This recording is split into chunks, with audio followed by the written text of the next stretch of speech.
the Crossing the Stream podcast. I'm Eric. And I'm Jesse, and today we have Drew, and you're pronouncing your last name? Jarrett. Drew Jarrett. Perfect. Thank you so much for coming today. It's a tradition, so I will always say you know yourself better than we do, because we just nicely met in the Cole's Notes or Chat GPT version of yourself, or version, like, how would you describe yourself? What makes you you? Okay, so yeah, all right. So I'm a franchisee. I'm a McDonald's franchisee. So I own and operate 2 McDonald's locations here locally. So one here in Welland and one in Dunnville. And that's what actually brought me to the area. So I was a business student originally, going through university, and kind of didn't really know what I wanted to do, like most students, but I knew that I had a passion for business, and I had a bit of a problem with authority as well. That's all great entrepreneurs. Yeah, right. I got right. that in common. That's what my parents told me all the way up, and now that I'm an entrepreneur, they're thinking it made sense. So I really didn't know what I wanted to do, and I've got the whole story that kind of led me towards McDonald's and having the opportunity to get involved with one of the greatest brands in the world. So yeah, that brought us here. But yeah, that's me. I'm a very community-driven person. I come from a small community, and I know the importance of businesses and how they can play in the community and really supporting the people and the organizations within that community. So those are some of my values, and that's something that I want to really dig into the Welland community and see how we can help and how we can give back and support. You said you grew up in Sault Ste. Marie, right? That was it. So, giant, and then I'm blanking. You just said it, but you moved out east. Yeah. So I grew up in Sault Ste. Marie, and then I went to school at the University of Ottawa. And as soon as I graduated, I took a job working for a McDonald's operator, franchisee. He had 4 McDonald's at the time in northern New Brunswick. And it just happened that he was selling those restaurants to buy 6 in Halifax, and he was going to need some help. So he called me up one day. We had a previous relationship and had stayed in touch while I was in school. He kind of knew what I was doing, and knew that this was something that could be of interest to me. So he called me up, and I packed a suitcase. That was everything that I owned was in one suitcase, and got on a flight. And yeah, just started up with him. Didn't know anything about McDonald's. Never had a job outside of being a summer beer sales rep for Molson for a couple summers. And it was, I was with him for 12 years. So through that time, we had grown the business. So he started with 6, and we ended up getting up to about 9. We were the biggest outfit in the Maritimes for a time, until I was able to purchase my own and move back to Ontario to buy my own. Wow. That's so professionally, outside of the beer selling, you learned and, I guess, live and breathe the McDonald's the McDonald's Corporation, the franchise, and that's neat. It's as I said, a unique perspective on people that we've talked to, because again, there'd be a lot of similarities, but most of our conversations are fully self-employed. Lots of realtors and lots of just small business owners or managers. Like, you're always talking, and you. Would you say your path to this kind of career was maybe a common experience, or how does somebody typically get into that position? So my path was a little bit more rare. Mm-hmm. Typically, to get into McDonald's, franchising in general, but I can only speak to McDonald's, we would have what are called registered applicants. So they could be anybody. It could be a lawyer, it could be someone who had owned their own business, anyone who has a passion for the brand and has a passion for business. So they would apply to McDonald's and go through a series of interviews, including a panel interview. And once they are let's say, approve, once the panel has approved them to say, yes, we like what you're about, now it's time for you to go and get training from McDonald's. So at that point, that person would be set up with a franchisee such as myself, and they would have to get all McDonald's training, starting from the absolute most basic training of a crew position and working all the way through all the positions, management positions. And this could take years, because for a lot of people, this isn't their full-time job. They have a full-time job, but they're also trained to become a McDonald's franchisee. So they're doing this on nights and weekends for free. And some of them, it could take up to 4 years. I've seen people do it in 9 months, where it's their full-time job. They've sold their businesses and all they're doing is focusing on becoming a franchisee. And I've seen people take 4 years to do it. And then at that point, they have the training, they've been approved. Now they wait for McDonald's to present them a deal. And that could take 6 months, it could take 9 months, it could take a year, it could take 18 months. There's no way of knowing for sure. So my route was to start in the McDonald's system, get paid, work for an owner operator, and have him teach me the business, while getting paid. And then at the time that he felt and McDonald's felt that this was the right thing to do, apply and apply to be an owner. Now, it takes a long time. My path took 12 years. And to a lot of people, that would seem way too long. But I was able to start young. I was 22 when I started, and was able to go through that path, and then felt very comfortable moving into the franchisee position because of the experience that I had previously. Yeah, no, 12 years actually. Yeah, that's a lot longer than I was thinking when you initially kind of described it. So it sounded like it was a pretty straightforward process, but no, definitely not. There was definitely some, a lot of, ups and downs and wondering, was this the right thing? Things that come to mind when you come out of school, and I've got my business degree. So I'm 22, I'm coming out of school. It's 2009. It's the recession. No one's hiring. Very hard to get a job. I've got friends. My close friends are all working. They're professional hockey players. They're in finance. They're in, commercial construction and real estate. They're all making money. And I'm working at McDonald's, making my first year was $32,000 a year. And on my first day, I was being shown how to clean tables and toilets and floors. So it was a massive, massive ego check. And my owner at the time said, he warned me about it. He said, you need to be able to, if you want this, you need to be able to, check your ego and really take this experience and learn, start from the absolute bottom.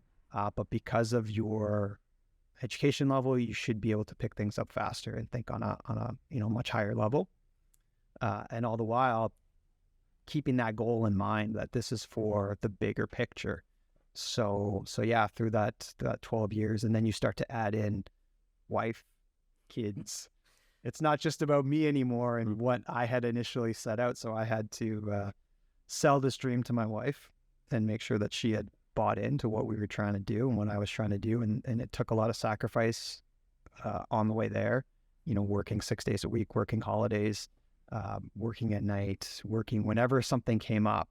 COVID, for instance, would have me working at all hours and shutting down restaurants and intake forms and all this stuff. But in the end, it was to pursue this dream, and it did feel really good. If you were to set a goal 12 years and then at the end to be able to achieve it, even if it was 2 years, anytime you're achieving a goal, it feels great. So it was, as much as the transition was tough, just being able to check that off, that we accomplished that goal, it's great. What do some of the day-to-day responsibilities look like for somebody that's a franchisee in McDonald's? So someone like me coming in I don't have a huge market. I have 2 restaurants. I don't have a huge administrative team underneath me. So right now, starting out, I am the bookkeeper, I'm the accountant, I'm the payroll administrator, I'm the supervisor. It sounds a lot like owning a small business. Yeah, so it's day to day, it's finding that balance. I love being in my restaurants. I love working in my restaurants, and that is the balance between working with the crew, with my people and managers, actually in the kitchen and interacting with guests. That's something that I love to do. And I have to remind myself that there is a lot of back office that also needs to get done. So it's that challenge, right? So my day starts off in my office, which is also in my house. So very easy with young kids. I've got two kids, 5 and 3. So it's easy for me to just dip in to work, usually in sweatpants. And I can start my day administratively and then make my way out and start to visit the restaurants and, depending on what my day looks like. But the one thing I will say about this, like many small businesses, is that no 2 days are the same. And that's what attracted me to this in the first place. When I was talking to my previous employer, my owner, to see if this was a fit, he was talking to me and we were talking about things that I may want to do. And he was getting the sense that I wanted more. I didn't want a 9 to 5. I didn't want to be a teacher because you just go in and you work your hours and then you go home. And for most people, for some people, that's great. My mom was a teacher. I've got, all the time in the world for teachers. It just wasn't what I wanted. I wanted different things happening, different challenges happening. And that's what I get from this business. Lots of challenges. Sometimes I don't even want the challenges or headaches of equipment breaking or whatnot, but no 2 days are the same. One of the biggest issues that I have, and I wonder, because you mentioned it too, is when you're home and you're done, whenever that is, do you, or have you learned to shut the McDonald's part of you off, or are you still like 11 o'clock at night when you shouldn't be working, or you still like... Because for me, I'll answer an email, and it's a problem, but I'll answer emails at all hours of the day if I'm awake and I'm not doing something. Right. And I realize it's not healthy to do that, but I can't stop. It's an addiction. Yes. And I think it's that type of person, right? It's that entrepreneur. It's your business. And when people ask me how many hours do I work, I can't tell you how many hours I work. I don't count the hours. I'm working. I always say I'm always working. I'm working even when I'm not working. I love my business. So I don't feel like, I have to go to work. I have to respond to this email. So I make a conscious effort to stay away from work when I'm with my kids, dinner times, things like that. That's something that I need to continue to work on. But I'm constantly checking in on my business to see how things are going, talking to my people, going to the restaurants. I'll tell you a story. When I was in Halifax and I was the director of operations, so we had 9 restaurants, and I used to play men's league hockey, and it would get finished around 11, 12 at night sometimes, and then I couldn't get to sleep for a couple hours. So what I would do is after the game, instead of going home and sitting on the couch and waiting to get tired, I would start going around to the restaurants, and because we'd have 24-hour restaurants. So I'd go around to the restaurants and I'd go through drive-through, and the late night people would see me, and then in the morning they'd see me again and they'd be all confused and they'd be wondering, like, is this guy asleep or what? And I did the same thing when my kids were born. I'd be up at all hours of the night feeding or whatever. So it'd be 3 a.m. and I'd be feeding my daughter, and I'd jump on my phone and start looking at sales and transactions, and then I start messaging the team, and again they were like, what is this guy doing? Is he not asleep or whatever? But you're right. It's an addiction. It's a healthy addiction as long as you can keep it healthy. And that's why I mentioned having that balance with my kids. I don't want my kids to be their memory of me being on my phone all the time. So I really need to check myself at times, and really I'm working on kind of giving them time, and then, but also, working. So long answer to your question. Yes, I do that. 11 o'clock at night. Last thing I do when I go to bed is check sales and check my emails. And that gives me fuel for my constant argument that it's what entrepreneurs do. Having the electronics to do it is such a game changer too, because like I managed a retail store for a bit, but like just being able to log in on my phone and do the POS system, like, wow, we had a good day today, and I wasn't working that day. It's like, this is great. Yeah, my former colleague, we started with the same owner at the same time and with the same goal, and we're both now franchisees. So it's great, and we talk about that all the time. Back when our previous owner was a supervisor, it was in the 90s. And if you wanted to see what the restaurant did for sales in the last hour, you call them on the landline telephone, and hopefully they answer, and then hopefully they tell you the right number. And now my phone, with our software, and again, that's from being part of this great brand, can tell us the sales we're doing live to the minute, how fast the drive-thru is, how fast the kitchen is, what products we sold. Like, everything is there, who's punched in, who's not. If you want to take it a step further, you can have your security cameras on your phone, which I didn't. I used to do in Halifax, and I would be checking them too much, and then I said, okay, I'm not going to do this. That gets up beyond the healthy addiction part, and into the unhealthy cameras. I find myself checking the cameras when we're not here, and it's such a stupid thing because there's bars on the window. Nobody's breaking in, so I'm looking at nothing. And it's motion sensor, but people walk by. So I look through all the motion sensor. I'm like, oh, they walk by. And then after about 10 seconds, I realize that I'm wasting my time. Yeah. I've done it too, just because I had the pot, like the shop that I was doing the cameras inside and outside. And it's just like, I can peer into what the weather's like in Welland because I'm not always around. Well, I have used the outdoor camera to check to see what the weather is like before. That is a very good use of it. That's a healthy use for it. Yeah. Like, am I going to have to shovel the driveway? Oh, great. Yeah. Now, when I was growing up, I had two experiences. I used to work for A&W, and I opened up once as a teenager and then once as a supervisor and manager, two different A&Ws, and that's a very unique experience to start from the ground floor, whereas you both... because both McDonald's that you took over were already existing. Right. So how would that vary in terms of experience? Because you wouldn't have rehired all new staff. Like, you would have just took over one day. Was there a transitional period, or what? Yeah. What was that? First of all, I won't hold it against you that you worked for A&W. Pardon me? I won't hold it against you that you worked for A&W. I never. It felt, honest to goodness, the first job I ever had, I was a dishwasher at Kelsey's for the summer, and they fired me. They said I was too slow, but miraculously it was right before the 3 months, whatever. And I said, I never want to work food again, but my dad said, A&W's opening, and you're going to go. And I went for the interview, and I was open and honest. They're like, hey, you worked at Kelsey's. I'm like, I did. They're like, what happened? I'm like, I was fired because I was too slow, and they still hired me. So yeah, they liked my honesty. It was good. Either or, like, they're both.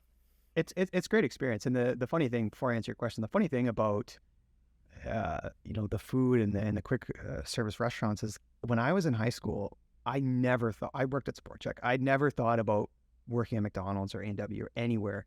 And until I got into the system and I started to see all the intangibles that you get from this job, I recommend it, not only because I'm in the system, but any young kids, I tell them, go restaurant food. It doesn't have to be McDonald's. It can be either. We were great, but A&W, even Tim Hortons or Boston Pizza, just working in food and working in service and dealing with people is a skill that is so useful as you go forward. I wish when I was 15 that someone had told me that, and I could have started even earlier. But to answer your question about opening a new site or taking on an existing one. So when I was in Halifax, we opened a new site from scratch, and Just remember, so much work. it is. It's hiring. I think I was director of people at the time, so it's hiring every single person for the site and training every single person for the site, and it is a big kind of to do, and you don't really know what the sales are going to be. So that is a little bit of the nice thing when you take over an existing site. You know that when you open the door, and this was part of my spiel to the management and the teams when I got in, when we open those doors, you guys do the same thing you did yesterday. Just because you're getting paid by a different company, by my company instead, we do the same thing. We're going to start to make some changes along the way, but for all intents and purposes, you guys are doing the same thing. So nothing really changes. Everyone is looking for this big change. They get scared that there's a new owner and there's going to be all this kind of negative change, and so you want to reassure them right away. And that's what I tried to do. My colleague who I mentioned before, when he purchased in New Brunswick, one of his sites was a brand new location. And it was a very unique experience having to hire 60 people and get them all trained. And construction was still being completed on the site. And then they don't know what the sales are going to do. And the sales are through the roof and they're trying to handle it. And they're not giving great service because everyone's new. And then he's running out of food because they're doing more sales. And then he orders way more food. And now, the sales have dipped a little bit. And I actually went down to help him for a few days. And it was crazy. So if I had to choose between the two, I would definitely choose absorbing an existing staff because it's a lot easier to kind of work with that. But yeah, the transition for us was great. We came in, we had the kind of advantage of the old owner had been an owner for 40 years and he was ready to move on and we were a little bit different in kind of how my wife and I approached the business. And we're obviously a little bit younger, so we were able to kind of maybe connect with some of the team members a little bit better. So we were, very well received. I say that, I don't know, maybe they hate me. I don't know. The survey said no. That's one thing that I always think with franchise, especially compared to small businesses, is they're just the practices in general. I mean, right from the training, starting, as you said, like from like the ground level and working your way up. When we talk to small business owners and there's a business shift or a changeover, even here, there were employees that the previous owner had that didn't continue on when we purchased, even though they were supposed to.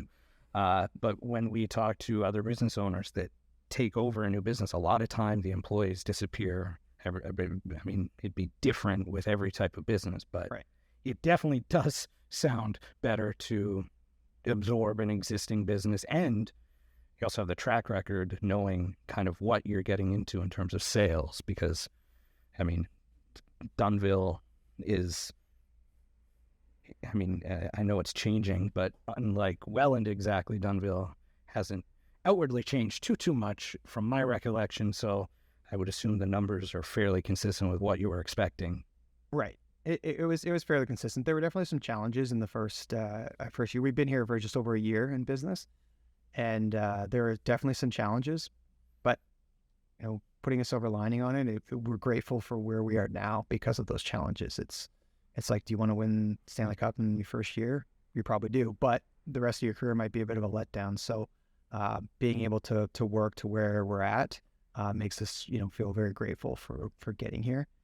But I think one of the important things is that, and something for my wife and I to get out into the community and be more kind of representative of the brand, is that we're trying to show that, hey, there are families behind this brand. This is not corporate McDonald's. A lot of people think, oh, wow, that's just a corporate McDonald's. They've got all this money and whatever. No, this is a family of 4 that have put everything they have into this. This is our business. It's same local dollars. You said right. You're in Fawn Hill. Like when you go to the McDonald's on Niagara Street, you are supporting local. Plus all the families that, or all the individual employees. None of them are driving in from Toronto to come work for you. So right, they are locally employed. Yeah, for me, I think it's more about like the brand identity and image and all the assets and stuff. Because like if I thought of anything I'd like to do for McDonald's, I'd love to shoot their menu, photography or whatever, right? But you'd have to be way up in the corporate world to probably the contest. That's what you said. You said shoot the menu. What? Yeah. Shoot the menu. I was like, that's how I would love to interact with McDonald's, but that's not something that happens at the local level. No, that's through that would be through like our marketing. Yeah. Said and I mean, have you seen any videos on how like it's crazy? It's awesome. Yeah. It is actually like I find that kind of stuff very fascinating. Yeah. So, but it's cool. But you got to be doing things very successfully for a long time to get noticed by McDonald's, I'm sure. The amount of work that goes into any type of food photography in general, I mean, McDonald's not just being soloed out is insane. Yeah. And I mean, quick service does get a bad rap in the expectations of the food not looking exactly the same, but I mean, it's still pretty darn. I feel like I have realistic expectations. Especially when you consider how much work goes into the photos. Like once brands started releasing the behind the scenes of what goes into like a photo of a Big Mac or a Whopper or anything like that, you have to understand that in a drive-through quick service. Yeah, we can make it like that, but it'll take a little bit longer. Oh, at A&W, we would always test ourselves how quickly we could get it picture perfect, and it was not quick because you'd have to pick and choose the specific lettuce and stuff like that. But one, again, tying back just to the operations in general, I find with one thing that a lot of small business owners kind of lack or don't think about, and thankfully being with McDonald's, you have that benefit, is there's no McDonald's without employees, but I find and now I'm just rambling, every practice that McDonald's has, whether it be the employees or the food, is one of the things that, I mean, makes it the premier quick service industry restaurant where you can get a Big Mac in British Columbia and it would be the same as a Big Mac in Prince Edward Island. And I think small businesses, wish I knew what they don't have like a model for replicable success, pretty much. Well, they don't have that, but thinking about like hiring employees or talking about you with employees, we're probably 12 to 18 months away from hiring our first employee. And now all I'm thinking about is I got to make an employee manual. I got to figure out what the corporate culture is going to be. Yeah. And that terrifies. I have some experience making HR documents, so we can talk about that one later. Yeah, the whole onboarding process, and that's where the support piece comes from McDonald's. They have all the support for those things. Everything they've got a template for. And the nice thing is that they don't, you can enhance it, you can alter it, you can modify it, you can add to it and make it your own, as long as you're kind of within the box of what they provided you. But it's not often that you have to stray from that. And if you want to, you're doing it from your own creativity. And that's a great way to express, your creativity as an entrepreneur. Is I want to take the onboarding process to the next level. So I'm going to add this, that, or whatever. And then in addition to that, we also have business consultants. So someone who works for the company who is our support and showing us kind of different systems or how we can make our businesses better.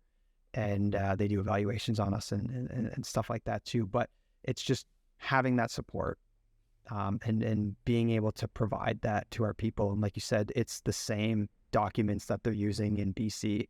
And if someone were to work at McDonald's in BC, they can come and work for us. The menu's the same. So we have, it's just that brand recognition piece that is able to get these people, and they can, like, if I see someone work for McDonald's, that's invaluable, that they've already have that training. And we try to scoop those people up as fast as we can and get them in.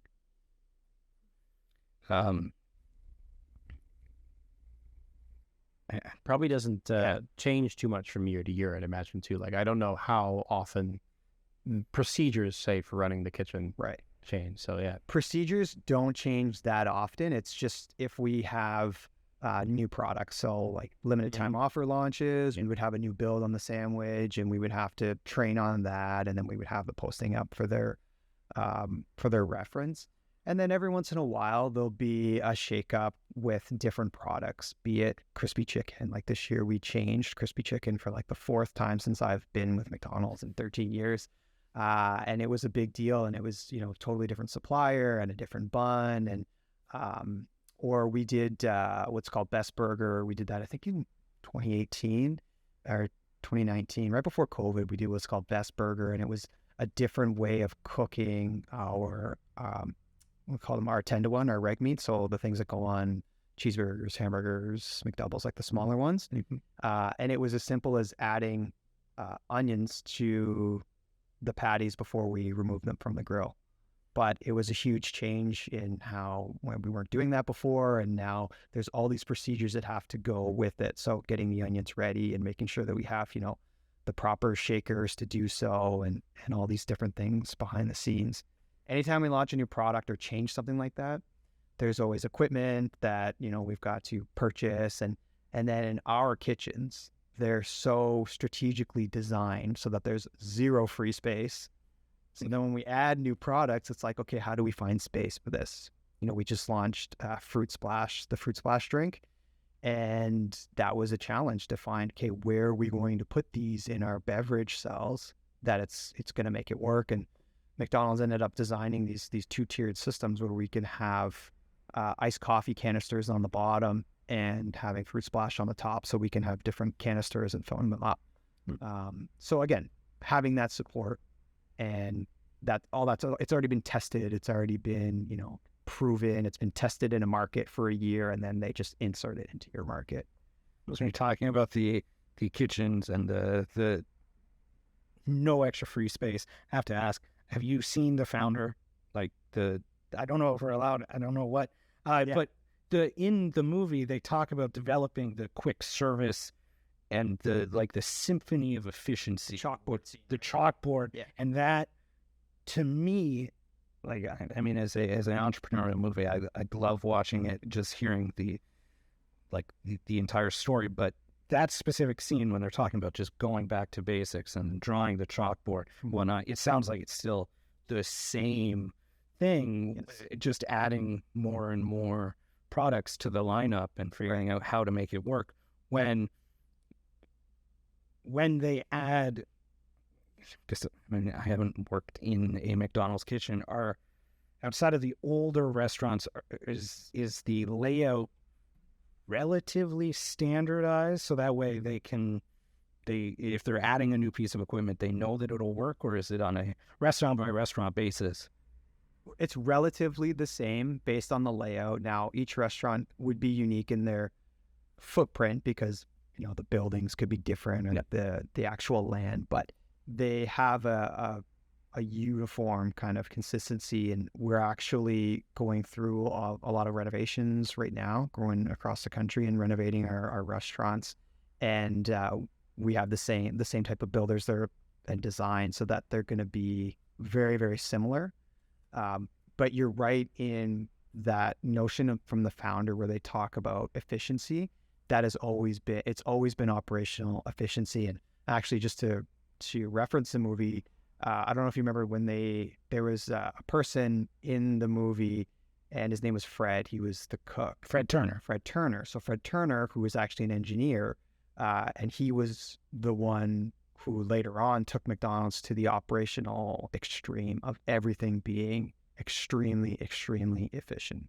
I actually met Fred before he passed in 2012 at the McDonald's Global Convention. It was my first one, and my owner was gracious enough to bring me, because it's only for owner operators from all around the world.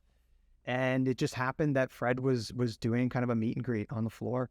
So I got to end up getting a picture with him, and he wanted to get a picture and have, there was a portrait of Ray Kroc in the background. He said, let's get Ray in the photo too. So it's me and Fred and Ray in the back. And it's pretty neat to go back to that now, because that was in 2012. I was 3 years in, so I would have been like 25 years old. And to look back and say, wow, like this is pretty cool. I mean, sadly, both those gentlemen have passed on, but as I go through my McDonald's career, just looking back at where it started is pretty neat. But just kind of getting back to the point before I hang on that tangent. We love tangents. I like that one. Yeah. So no, it's operational efficiency all the time. That's kind of our thing, and I know a lot of it's similar to a lot of quick service restaurants, but that's why it takes so long when we launch a product. Similar to other franchises, I'm sure, but we've tested it in markets, and then we've altered it. Like looking at the Chicken Big Mac, for instance, which was a huge product launch for us here, that had been tested all over social media. Oh yeah, and that was a big one for us, and it was tested and it was modified, and then they tweak it even down to like recipe it. And you think, well, there's only like 4 or 5 components, but they're trying all these different. Is it this cheese? Is it what chicken patty are we going to use? Is it going to be this one? Is it going to be this one? Is it going to be this one? So there's all these different kind of things that are happening behind the scenes that we don't really get exposed to. But if you know it, then you kind of appreciate, wow, this is and such a great support for us because all we do is we take it and then we have to execute. But a lot of the legwork has already been done. You just mentioned, do they listen to individual operator feedback on items like that? I mean, obviously the sales would dictate a lot, but... Oh yeah, 100%. I mean, especially in the test markets, that's what they're doing, right? They're asking questions, and we had gone through a lot of tests when I was in Halifax because of the size of our market. We would be selected to be a test market, and my operator was very open to that. He believed in that very strongly. And yeah, they would listen to see the feedback that we would get. McDonald's is great at listening to the operators. We have listening sessions, and in addition to having listening sessions with senior managers, we have that communication with our business consultants or field service that we can kind of voice our opinions or let them know what's going on. And I mean, to that point, the Egg McMuffin, that was created by an owner operator. The filet of fish, that's a famous story. Yeah. The McFlurry was created by an owner operator in Bathurst, New Brunswick. So, that is just a testament to that. They listen to the operators and let them kind of have some fun with the menu. The filet of fish is the one I hope never goes away because it's my favorite menu item. And I know it's polarizing. A lot of people are not. It's not their thing, but I'm just glad that it's always been around. It's been around for so long, and often I do trivia with my managers back in Halifax at Christmas parties and whatnot, and that's always the question that I stump them with is what's been around longer than the chicken or the filet of fish. And nobody thinks that the filet has been around for so long. It was like almost one of the original menu items. The whole filet of fish story, in terms of saying like necessity is the mother of invention, the fact that the story is they had to figure out why or how to market a product on Fridays because sales were down, and it came down to the filet of fish or a pineapple. And that was Ray's idea. So here's the founder who was pushing the hula burger, and they decided just to make a competition. This is when they were pretty small and very, very nimble. A competition, hula burger versus filet, one day. Win-win. Filet won. Yeah. I'm sure you're very thankful for that. Yeah. Actually, I got to say, I'd like to try a hula burger. That sounds good. Have they ever, because the story is mythical enough, I guess, to people that care, did they ever release a hula burger limited time? It'd be cool, though. Every time we talk about that and I get those questions from it, I think it'd be cool that because everything's going retro. We're going kind of back to the McDonald's characters a bit and starting to see those more. So if we could do like a retro with the hula burger, I think would be pretty cool. Yeah. Or like, real bit, not that it'd be great on the operator side, but a real loss leader where you can go back to a 25-cent hamburger. Just for a day. You know what? No. Okay, I'll tell a story about that. So in the summer of 2017, we did, you guys may have remembered it, it was a 67-cent hamburger. Yeah, I do remember. Because we started McDonald's Canada in 67. And it was our 5th year anniversary. So we did a 67-cent hamburger from 11 to 7, one day only. And it was getting a lot of hype. So we're all ready for it. And I go into one of my restaurants and I say, okay, like, I'm going to help you guys out.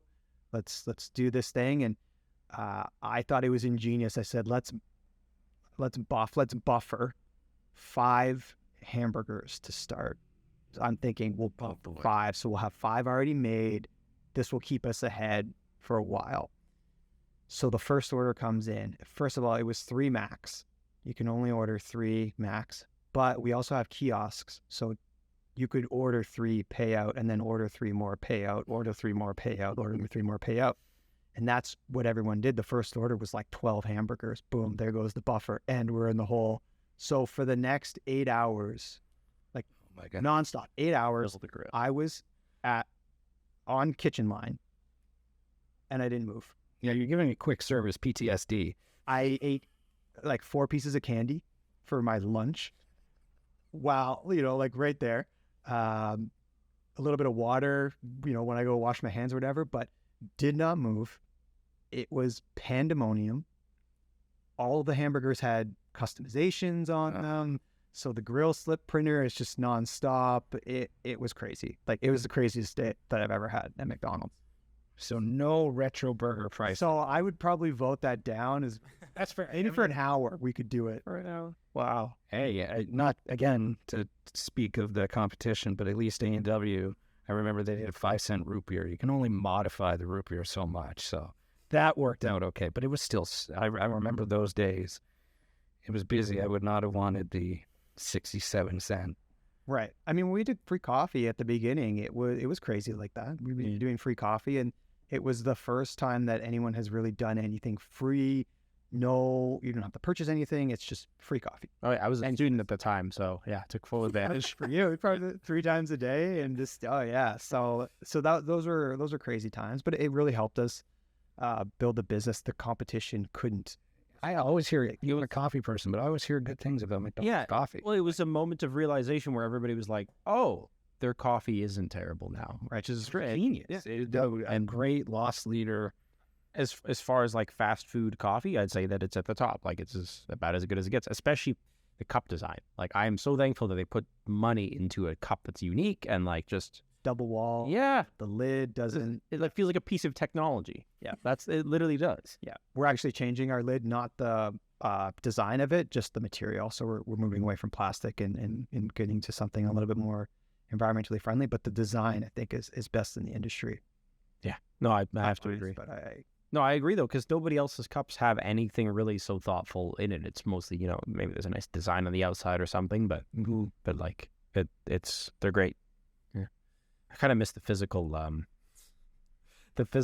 redemption, like stickers for the coffee, whatever. Just because I refuse to participate in all the digital stuff, and I don't know. Everybody goes that way. It's the whole dopamine rush of having your app and I got this discount or this free thing or whatever. Yeah, but Yeah, we did get some feedback about loyalty, getting off the cup, and there's always going to be pushback, right? So right. Eventually, people are going to forget. And I think McDonald's did a good job at putting the information out there. It didn't change on a dime. It was something that was drawn out, and then we still. I mean, if you use one, we would still redeem it, right? We don't see them very often because people have used them up. But yeah, we definitely got some information on that. Just the way that we're going, everything is going towards the app, towards mobile, towards delivery, and we just have to be there too, right? Yeah, I suppose it's almost good publicity to have no publicity about like a data scandal like Tim Hortons had. Because, pardon me? Do you remember the whole data scandal with Tim Hortons where like their app was like taking people's personal information that they had not given permission for, and they did roll up to the rim to win, and like a bunch of people win $10,000. Yeah. Sounds like a nightmare. So it can go very wrong. So at least I haven't heard anything bad yet from your guys' launch. Yeah, that's good. Yeah, no, things can go that way. I mean, it's interesting to watch. Restaurants change with the times. I know, like, it's a hot topic when they change from the physical roll up to the digital, but it makes sense. That is definitely an unfortunate error on their part, and hopefully one that is not repeated. And I'm sure they will do everything in their power to make sure it is never repeated. Mm-hmm. When it comes to owning the individual, I mean, you're here today, so obviously they give you it, because to the uninitiated, as you said, there's the peek behind the curtain that McDonald's, I mean, you live local, so you're a local business owner. Mm-hmm. But to people that don't know, McDonald's is huge. So the fact that you're here talking with us is awesome because it proves that you're a person. You're allowed to talk. But in terms of advertising and promoting, obviously, or not obviously, do they give you oversight into what you're allowed to do, or are you as a McDonald's owner and operator able to choose how you interact with the community? So there's yes and no. There are certain marketing promotions that I pay for as part of my service, my franchising fees that I'm owed to McDonald's. That goes towards those marketing programs. As operators, we all pay towards those. And then I do have flexibility if I want to. Again, that's the package. If I want to go beyond that, I do have freedom to do that as long as it's obviously in line with what we're doing. Now we can offer different promotions, and then go out and promote them. If we wanted to buy space somewhere, we could do that. If I wanted to buy radio space or something like that to promote any kind of promotion, I could do that, and McDonald's is fine with that. That's the agency that you have with this business. It isn't just so uniform where they say, no, you can't do anything, just come in here and run the sites. So that's the nice thing about it. Getting back to what I had mentioned before about having that creativity, and, entrepreneurs want that. They need to channel that creativity. They need to find different ways to improve their business, even when it is McDonald's. I'm not satisfied with, just being okay. I want to drive the business. The better I can drive the business, the more I can support my people, the more I can support the community, the more I can support my family. So I'm constantly going to be looking for ways to enhance the business. So that's what's the great thing about McDonald's, is they give you the freedom to do that.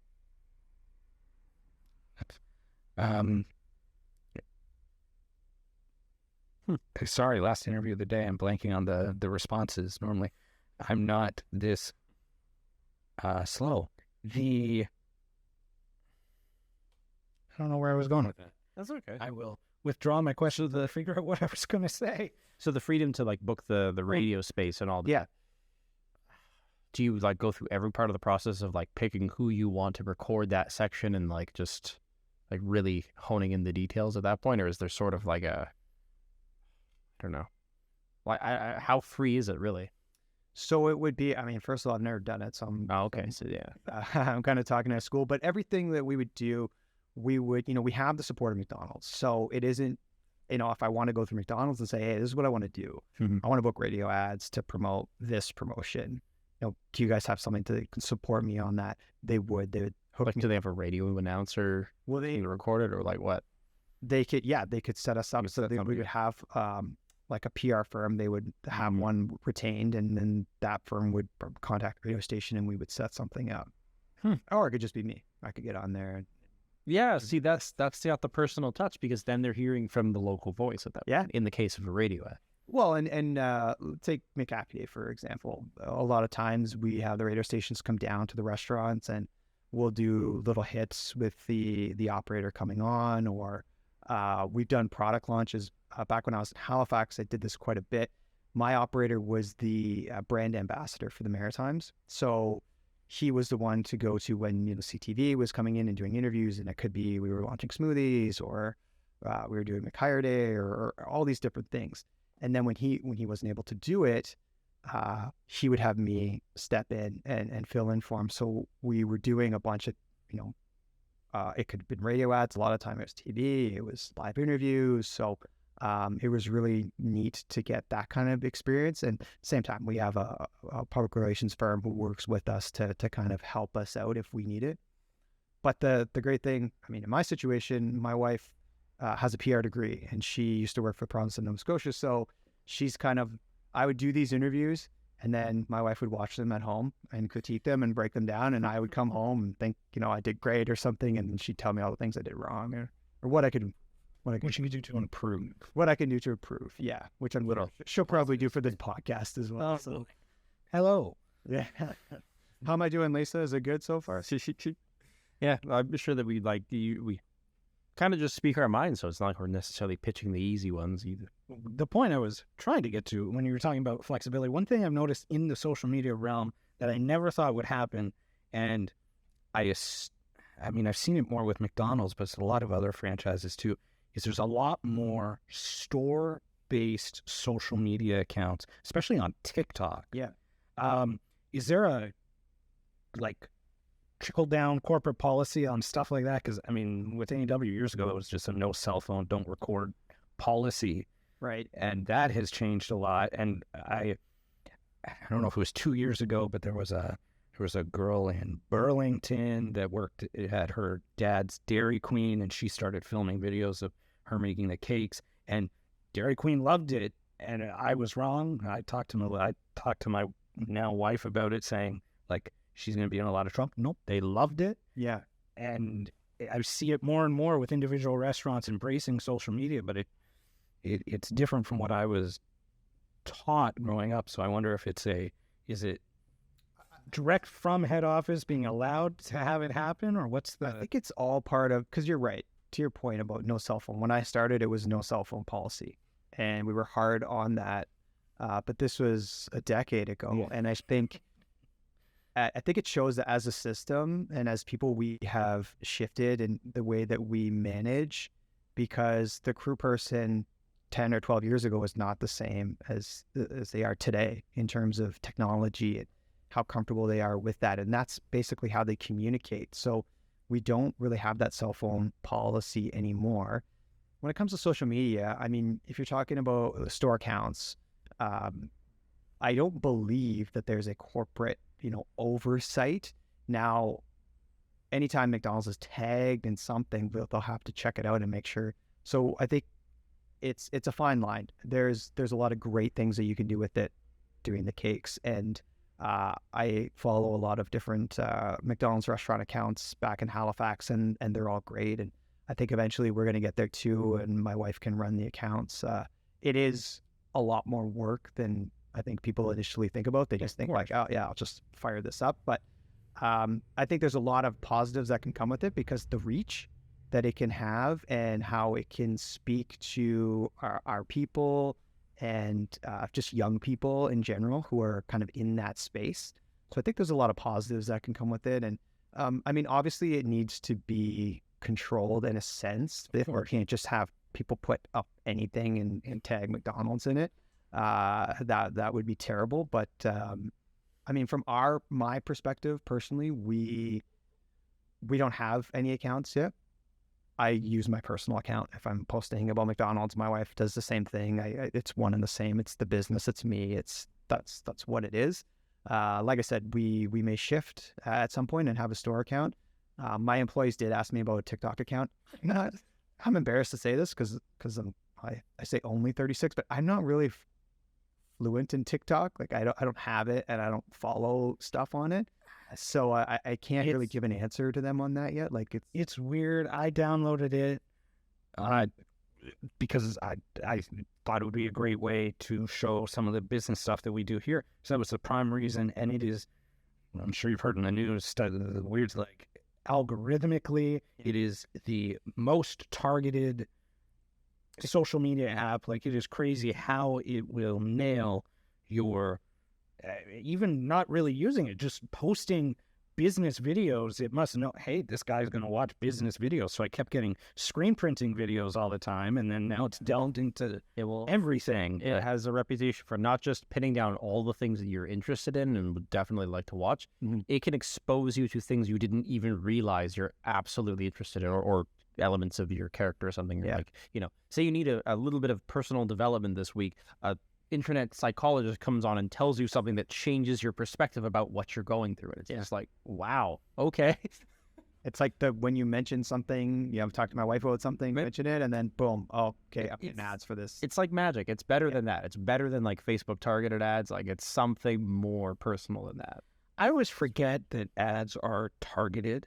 And I remember talking to my wife, because doing business, I get a lot of Squarespace, the website builder ads. And 2 years ago, Dolly Parton did a rendition of her 9 to 5, but they called it 5 to 9 because that's the hustle time. And I said to my wife, you must be loving all the YouTube ads with Dolly Parton singing. She's like, what the hell are you talking about? And I'm like, right. Yeah. You get different ads than I do. I get all the entrepreneurial ones. So then I had to. Your friend will send you a video, and you're like, now I'm getting now I'm like going down this algorithm, like sending me these videos, cat video or something, and you don't want it, but it, your phone's now targeting you. No, I think going back just to the TikTok or any type of social media. Yeah. For brands to be doing that, it personalizes the brand so much. It does the behind the scenes look. That's why we like doing this too, because whether it's you or anybody, it just it personalizes the person behind the business. As I said, we talk to a lot of real estate agents, and they just like to be able to talk about what makes them them. Right. Which we really haven't actually. What are your interests? Like, are you solely McDonald's, or what do you do when it's not? Yeah, so I mean, McDonald's is a huge part of my life and has been for a while. I'm associated with it because it's my whole professional life outside of a couple years with Molson and working for my uncle's. Picture you as a musician. Is there any musical? No, there isn't. There's a want. Maybe I'm like kind of a poser. I wish I could. I love music, but I can't play anything. Yeah, me I too. I would have guessed model with like that chin. yeah, there you go. No, I was a hockey player, so I grew up playing hockey up north, and traveled around with that, and played junior A and at university and stuff. So that's my athletic background: hockey, golf, everything like that, and training for that. And now I'm still active because of those years hockey. Not playing men's league anymore. I don't know if you guys noticed my lovely scar on my chin here, my newest scar. Just as I was getting ready to move from Halifax to Ontario, I took a puck in the face and broke my jaw. Ooh. I was in the middle of doing my deal for the restaurants, and I was sending emails. I was sending emails from my hospital bed after I was in surgery, being like, and going back and reading them days later, being like, I hope they made sense. Like, I hope I wasn't on anything or agreed to anything that I didn't want to. But no, so when I moved here, I kind of said, what I'm going to do is, continue. I had a lot on my plate with the business, and I still do, and that's my main focus. And then as my kids are now starting to play sports, my son playing hockey and playing lacrosse, which is awesome. Like, we don't get to play lacrosse up north. So I'm super into that with him. And my plan was to start to ease out of my sports as my kids started to get more into sports and swimming and stuff, so that I can do that with them.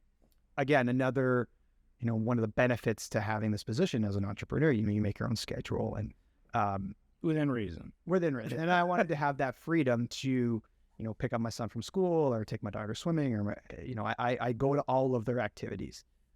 My dad was a chiropractor, and he ran his own practice, and so he was an entrepreneur, but he was also the service. So if he wasn't there working, he wasn't making money. And one of his big regrets was that he felt like he wasn't around enough. He was just so focused on working and making money to support us. So I kind of took that. He told me when I was older about that, and I kind of took that, and now I'm trying to find the balance of working hard, but I don't get this time back with my kids. So I want to be there for them when they're younger. I want to be able to go on the ice. I want to be able to go to practices and support them that way, because at the end of the day, that's what's really important. It's not always trying to build my business. It's about being with my kids. So getting off on another tangent there, but yeah, so what I do now is business, kids and family, and then I'm exercising. I enjoy getting out and running and doing weight training and biking and anything like that, rowing and stuff like that. So just to keep the kind of competitive edge a little bit, and then transfer that competitiveness to the business and really driving that. I like it. We ask this a lot, but again, different perspective. If you could give advice to any entrepreneur, whether they want to go the full corporate route or start a mom and pop shop or greasy spoon restaurant or whatever, do you have any solid piece of entrepreneurial advice? Yeah, in my 1 year of being but you've been with growing. Yeah. I mean, one year in business is more successful than some small business owners or any business, especially at owner, that scale. Pardon? At that scale is the impressive part, just because it is a lot. Yeah. I mean, I would say that, I don't want to contradict the point that I just made, but it's, hard work is, it has to be there. You've got to work hard, find balance, obviously, in the things that you want to do. But the entrepreneur life is about, finding that balance and always pushing for more. So you've got to have a determination to want to succeed, and you have to be willing to make some sacrifices along the way to find that success. And success, I'm not just talking about financially. Success means something different to me, to you. So whatever your, idea of success is, you may have to make some sacrifices. And I think that's what separates people from, those who just kind of want this stuff, but aren't willing to make some sacrifices to get there. And that was something that was explained from my dad to me, saying, if you want this, let's say McDonald's, if you want this, then you need to sacrifice. You need to start off here. You need to start cleaning toilets and wiping floors while your friends are doing this. You need to have that idea that this is delayed gratification. So have that big picture thinking. And sometimes that's a little hard when you're 22, 23. You're trying to set up the future for your family that you don't have yet. So staying focused on that and being able to, the long-term vision of, and it takes, and you don't have yet. I'd be lying if I said, yeah, I was in it the whole time. No, there was times where I definitely was questioning it and wanting to quit, but the support system around me, my family, my brother, my dad, my sister, my mom, my old boss, colleagues kept you going when you were down. So, and again, getting back to the whole gratitude thing, if this was easy, would I feel so good about being where I'm at now? No. It was tough. It was challenging. There were, really, really hard moments. So getting here now, it feels so good, even though I still have stress, I still have problems, I've got all these other issues, but I still feel good about what I'm doing, because probably for the first time in my professional career, I feel like I'm doing what I'm supposed to be doing. And I actually really love what I'm doing. I hope my old boss doesn't see this, because he'll interpret that as I didn't love what I was doing before. But it's different. When it's yours, it's different. It's absolutely, even from my wife's perspective, when it became our business, me working, unusual hours was okay, because, hey, this is our business. We need to drive this thing. So, so to the aspiring entrepreneurs out there, determination, sacrifice, and it all comes down to hard work. So that'll separate you from those who want and those who actually will do it. It is really true. Not to toot my own horn, but I just won. I was 40 under 40, and it's crazy to think, but during the dinner, they said they were going to, because they said no speeches, nobody's giving any speeches, and then during the dinner, they said one person's going to give a speech. There's going to be like the upper echelon winner, and they give a speech. Like, wow, I didn't have anything prepared, so that's a problem. So I prepared in my head, and the one thing that I said that echoes the hard work, because a lot of people say, you find something you love, you'll never work a day in your life, and it's beautiful, it's idealistic, but it's not true. Because you can do what you love, but there's still going to be long hours, like making 67-cent burgers for 8 hours, eating 4 pieces of candy and drinking a little bit of water. But if you do work hard, luck, hard work, a little bit of talent, it makes a big difference. You never get rid of your problems. You just upgrade them. So the problems that I had when I lived in Halifax, I still have problems here, but they're just somewhat better problems to have. And in the future, hopefully I have better problems than I have now. Yeah. So that's kind of how I see that going.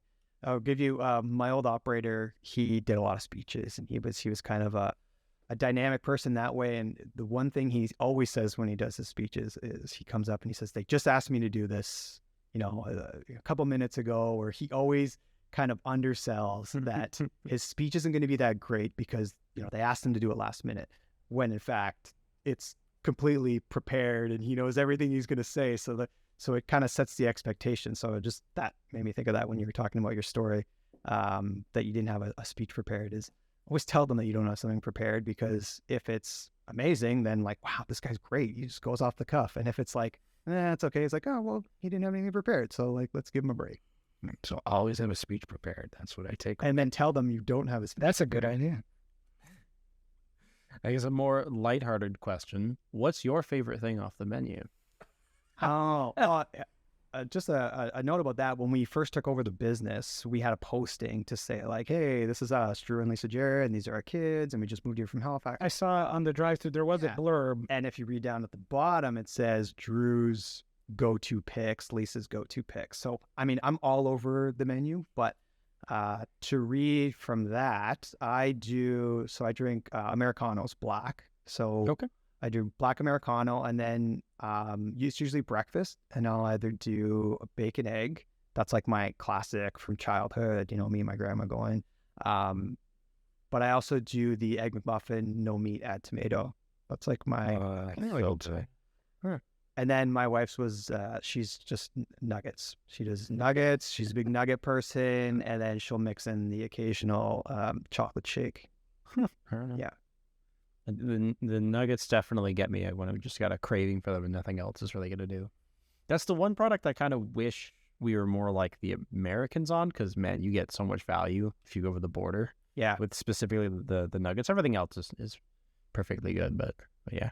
Their poultry prices are just crazy. Yeah, absolutely. I've gotten back into nuggets with having kids because my kids get Happy Meals, and we have certain traditions, and it's all based around McDonald's. So my kids know the day of the week based on Fridays, because Fridays is when they get their Happy Meal. And I've kind of been reintroduced because I'm stealing nuggets here and there. And my daughter, I'm like, "You gonna eat this? Are you sure?" And my wife's always getting mad at me for like eating the kids' food. So I mean, we can wrap, but that's a good point. Are you like God to these kids, or they're friends with? Because I mean, thinking back when I was younger, like McDonald's, it's I mean, the Happy Meal and whatnot, like that's got to be, they have to be cool. I was friends with the person in my hometown that parents owned the Burger King, and I was teenagers when I met them, and it was still pretty cool. But well, I think my son is 5, and I think he's starting to get it this year that think of his little brain. We used to live in Halifax. Dad worked for McDonald's, but I didn't own McDonald's, but McDonald's has always been a part of his life. And now we moved here because we own the McDonald's, but we'll drive by one that isn't mine, and he'll ask me, I'm like, no, that one's not mine, but like this one, and this one is ours, and this one. But he had his birthday there. We brought birthdays back since we have a play place at Niagara Street. Mm-hmm. And we brought birthdays back this year, and my wife was a big driving force behind that, just kind of, doing the marketing behind it and pushing it, and even pushing it on a social media platform. And the more people that we meet, we were able to kind of talk about this. Hey, we have this birthday package, and you can have your kids come to the birthdays. And it was really cool because when I was growing up, that like McDonald's birthday, awesome. And we kind of as a system got away from it or hadn't talked about it. And it's very nostalgic for people who now have kids, and they can experience it. So my son's birthday's in February, and we had his birthday party there, and the kids just loved it. All the kids loved it. And I think it really helped get the word out because we started booking more and more parties afterwards. So I think maybe they think it's cool. I hope. Like I hope they think it's cool. I hope they think that their dad and their mom had this cool job. And I would think as teenagers they think it's cool if they're getting a discount, maybe, but they'll also probably be working there. So we'll see. But I don't know. I hope they think it's cool. I at the end of the day, and I know it's a lighthearted question, and I'm going to kind of bring it back, but I just, when I was going through this process, I want my kids to be proud of what I'm doing, of what me and my wife are doing. So that's where we can hopefully take the business and be able to support the community. So how can we use the business as a platform to, support my family, obviously, but also support the community and support people that need help? Because that's, at the end of the day, that's what we want to do. We want to be able to reach out and help people and connect with them. And our business is going to be our platform to do that. I was always proud of what my dad did. I saw how he gave back to the community, and I think he probably would have done more if he could. So this is kind of me taking my shot to be able to give back to the community, to help people, to engage with people. I love getting out and meeting people. Very social person, so is my wife. I love being able to help when I can. And as we grow, and the longer that we're here in Welland, we want to have more of a foothold and getting out and meeting people. We just got into a sponsorship with Jackfish, the baseball team. So and also we're supporting the Concerts on the Canal. That's how I'm part of the BIA, and there we go. We have been working diligently to get the concerts going. So we appreciate the sponsorship. And that's what I aspire to do more as the business is able to support it, of course. But that is where we're coming from. We want to be able to do that, and kind of circling back around to make sure, I want my kids to be proud of what their parents are doing, and where it lies, like our kind of morals of trying to help people. I think that is the perfect message to end on. We thank you for giving such a riveting Thank you. interview. Great. This is my first podcast, so this is great. Can only go up from here. If we're at the base level, it's good. There's lots of ways to improve. But Yeah, no, it's good. Hey, you always remember your first, right? So you guys, this was awesome. No, I look forward to doing this again in the future. Circle back and see how we're doing. 100%. Thank you so much. Thank you. Is there? I mean, you mentioned. I mean, McHappy Day's already done. Is there anything else going on that you need to promote? I mean, concerts on the canals coming. The sponsor. Concerts on the Canal is going. It's a sponsorship that we've provided, and we've shared that sponsorship with Lori Katz at her Lincoln Street location. Same with the Jackfish sponsorship that's shared with Lori Katz and her organization. Yeah, I don't think in Dunnville we are a major sponsor for the Mudcat Days, which is a big community festival for them. So we're excited. We were here last year for it, but we were just kind of in. So this year we're fully in, and hopefully we can get out and have some fun. And and just we just want to meet more people and have kind of our story out there, that there are some new owners, and this is who we are, and this is what we're about. And hopefully we can connect with more people and see what kind of things we can do in the community. Well, we'll help with that. More people will know your face now. So Awesome. thank you very much for coming, and we'll see everybody next week. Bye.